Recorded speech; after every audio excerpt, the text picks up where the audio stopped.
Assalamualaikum warahmatullahi wabarakatuh. Perkenalkan, nama saya Yulia Isnawati dari Program Studi Pendidikan Agama Islam Institut Agama Islam Tasikmalaya, kelas B dengan nomor NIM 22101011. Di sini saya akan menjelaskan materi yang diambil dari buku Islam Dinamika Sosial yang berjudul Model Komunikasi Transendental Perspektif Al-Quran untuk memenuhi tugas mata kuliah Sosiologi Agama yang diampu oleh Bapak Dr. Ade Zaino Mutakin MAG. Pengertian komunikasi transendental atau spiritual. Istilah komunikasi dalam bahasa Inggris adalah communication, berasal dari kata Latin communication dan bersumber dari kata komunis yang berarti sama. Sama di sini maksudnya adalah sama makna. Setelah banyak definisi, komunikasi yang dirumuskan oleh para ahli dan 1970 menghimpun sekitar 98 definisi komunikasi. Definisi-definisi tersebut dilatar belakangi berbagai perspektif mekanistis, sosiologis, dan psikologis. B. Komunikasi dan persepsi terhadap tanda-tanda Allah. Komunikasi adalah proses penciptaan makna antara dua orang atau lebih lewat penggunaan simbol-simbol antara tanda-tanda.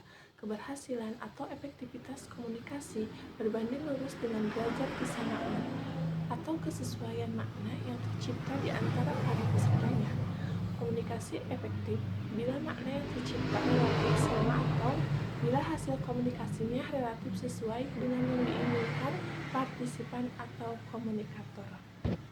Inti dari proses komunikasi adalah persepsi, yakni proses internal dengan mana manusia memilih, mengevaluasi, mengorganisasikan, dan menafsirkan rangsangan dari sekitar. Rangsangan tersebut bisa berbentuk lambang-lambang, tanda-tanda, atau kejadian-kejadian. Dalam bahasa Islam, lambang-lambang atau tanda-tanda Allah lazim disebut ayat-ayat Allah. Ayat-ayat Allah itu terbagi dua, yakni yang pertama ayat-ayat Qur'aniyah, yaitu firman Allah dalam Al-Quran, dan ayat-ayat kauniyah, yaitu alam semesta yang diciptakan Allah. Keduanya saling mengisi dan menjelaskan. C. Model-model komunikasi spiritual. Sebagaimana yang diungkapkan bahwa komunikasi spiritual adalah komunikasi yang melibatkan antara manusia dengan Allah Subhanahu wa Ta'ala.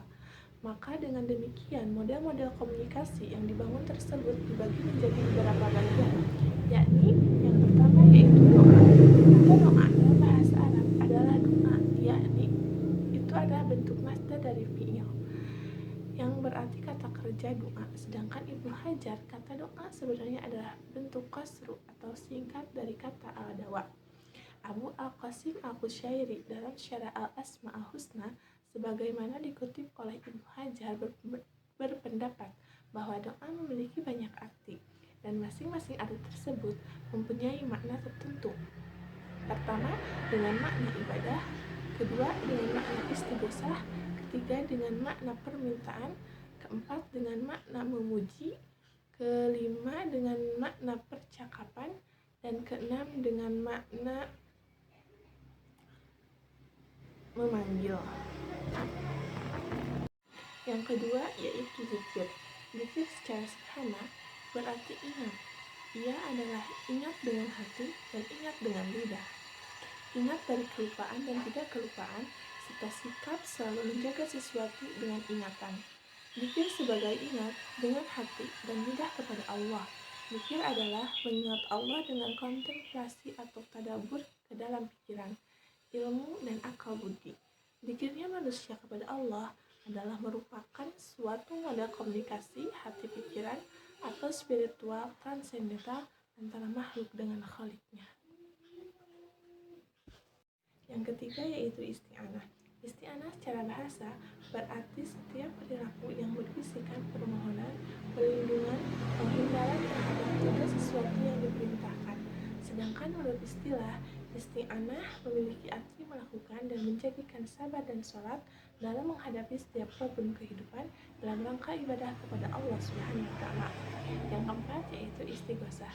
Istighosah secara bahasa berarti memohon pertolongan dengan sangat dalam situasi dan kondisi yang tertindas. Sedangkan secara istilah epistemologi adalah suatu rangkaian permohonan dari seorang hamba kepada Allah agar diselamatkan dari segala macam bahaya, di mana si pemohon tersebut tak ubahnya seperti orang yang tenggelam dalam lautan.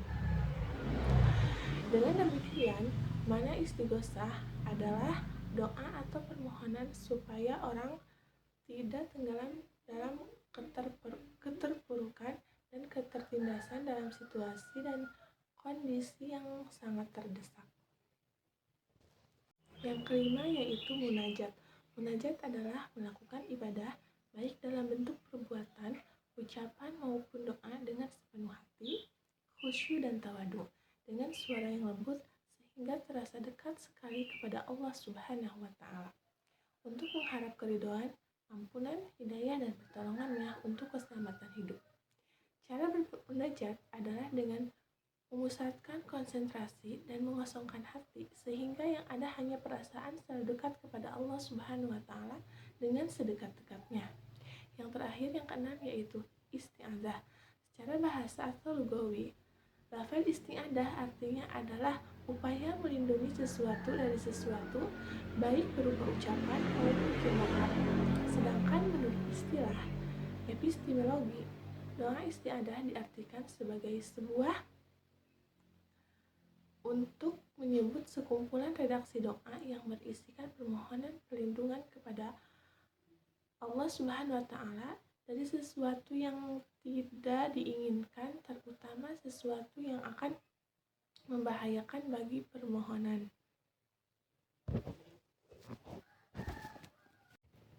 Penggunaan doa isti'adzah itu diprioritaskan untuk menghindari dari kejahatan pelaku makhluk Tuhan yang biasa terjadi pada waktu malam dari kejahatan khanas.